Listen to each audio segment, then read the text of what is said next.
You are such a genuine gem. Thank you for clicking on my video. I'm Brooke McKenna, but today's case is the disappearance of Little Miss Friendly. Now, this was a case with so much evidence, yet so little information, and a lead suspect, yet no arrest. How could this have happened? The murder and letting it go cold. By the way, it's my absolute passion to tell these stories, so if you're new here, I would love your support, and all you have to do is make sure you're subscribed and watch my videos, and it would truly mean the world. Now let's get back to the story. So it was 1961 in England, and the Smith family lived in Essex. This was Robin and Patricia Smith, who had 6 children, one of which was Linda Ann, who was born November 14th, 1948. Now, Linda was the eldest child, and she was 12 years old at the time, standing at 4'6", with blue eyes and light brown hair. And Linda was known around the community for just being the happiest, warmest soul. She wasn't a super loud person, but she was very outgoing, very friendly, hence why everyone called her Little Miss Friendly. Linda often liked to read and play with the wildlife and collect old tobacco cans in her spare time.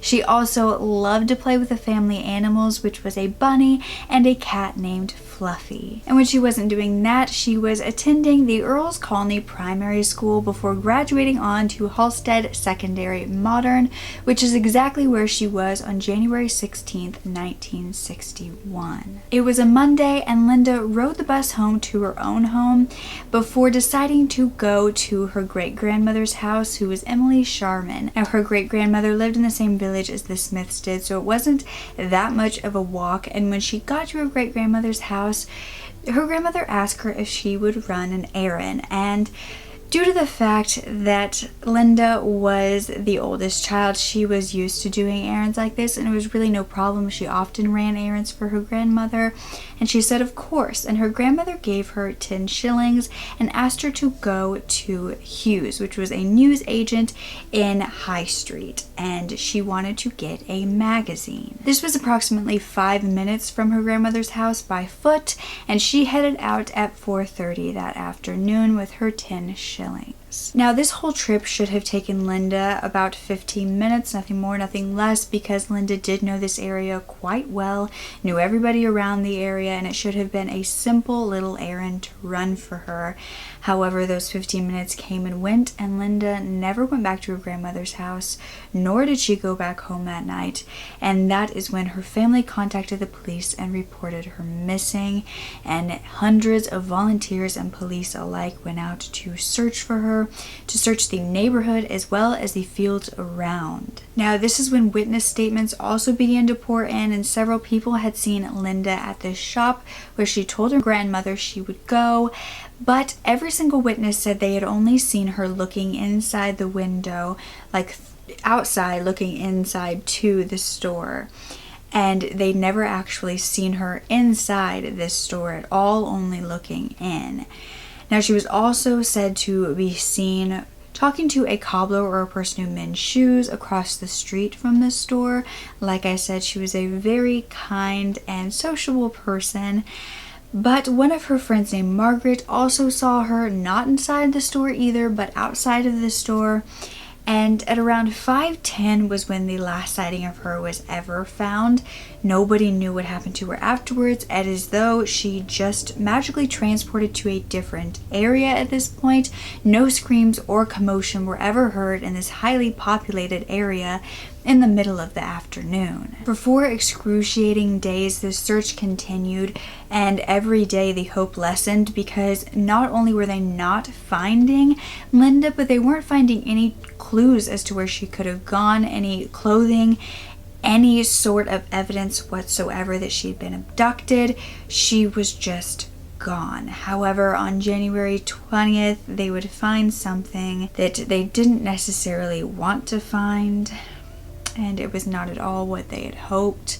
It was in a field near Hadley, and there was a 72-year-old retired farm laborer named Harold Richardson who was taking a afternoon walk, as he always did, and this was around 3 p.m. He was walking down Stackwood Road that Friday when he saw a field with thousands of pigeons. And at first he had no idea what that could mean. Then, he said, I went into the field and saw on the headland by the hedge 15 yards away what I thought was a bundle of clothes.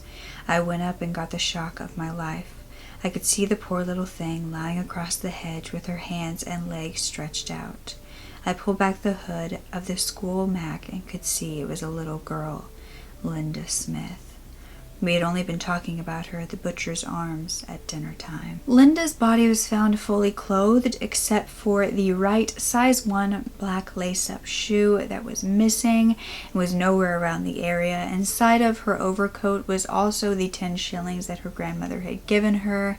And when Linda was taken in for an autopsy, the medical examiner found that she had been strangled with her own school scarf, but she had not been sexually assaulted. However, she had been killed either the day she went missing or the following day. Now, the scene where Linda was found also provided many clues because there were footprints found in the area, and there were 8 of them, except for 5 were facing her body. There was also a reindeer mint, which was a sweet sold in co-op stores, lying in the area. And the strangest part was that on Linda they found a red substance which they thought was paint as well as flour. Now, this evidence would ultimately lead the police to their first suspect in this case.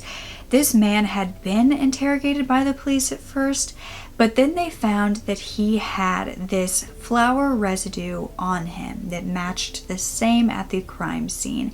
They also searched his car and found that same red substance inside. However, for unknown reasons, this man was never arrested in this case and was never identified to the public. He was simply called a possible witness. There unfortunately was not much found in Linda's case, and nothing really was done either after this. There were leads that eventually dried up, and then this case went cold. Linda's siblings were all sent away for a while to get away from the media and the constant questioning from everybody in the community. The parents really wanted to shield their children from having to go through all this. I mean, they had just lost their sister, and they didn't want them to have to go through the scrutiny of the media as well. And I think that that is such a wonderful thing to do in this situation that the parents did, especially because they were in the right mind either.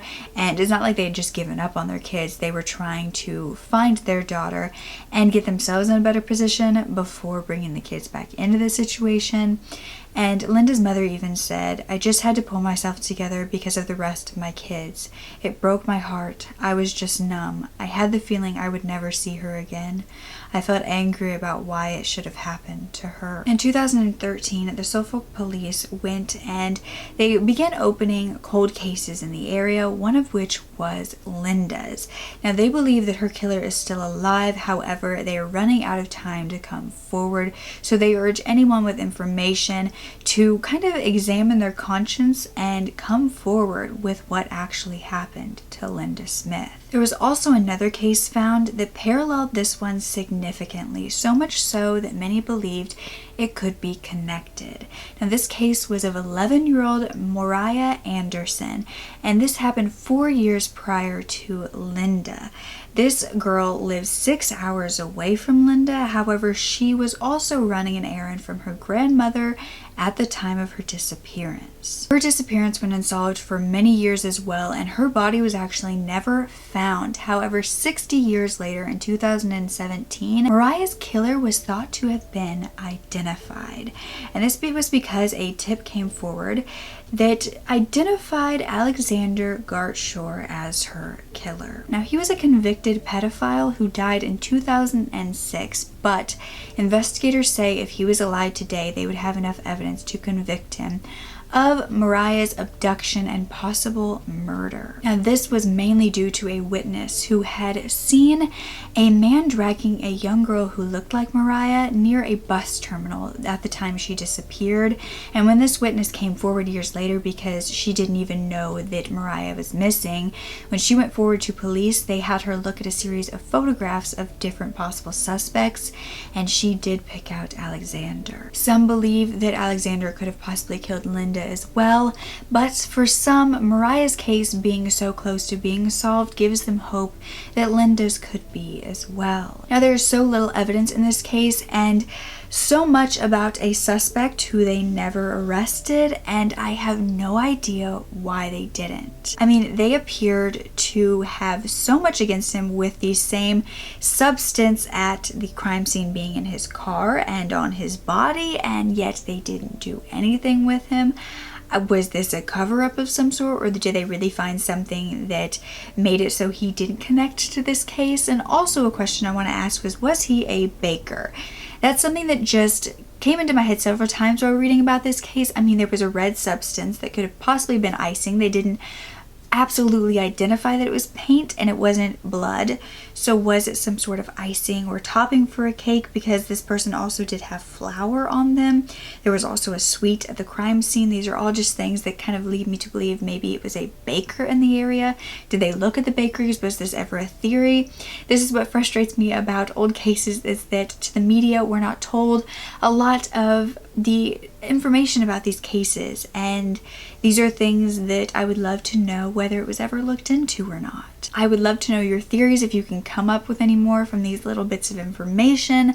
But do you think it was someone she knew that possibly did this? I mean, it's another one where nobody heard anything in a highly populated area. Was this just someone who was extremely good at abducting little girls or little children? Or was it someone she knew and that's why she went willingly? It's so extremely frustrating, and the fact that her name in the community was Little Miss Friendly, I read that and like started tearing up. I don't understand why innocent little children or innocent people in general have to be taken advantage of and their lives be taken. I don't understand, and the most that I can do at this point is share their stories. So that is what I'm doing today, and I hope that you guys learned a little bit about Linda Smith and how her life was and the impact she had and could have had. And yeah, don't ever forget to speak up. Your voice is powerful enough, and I love you to absolute pieces. Okay, bye.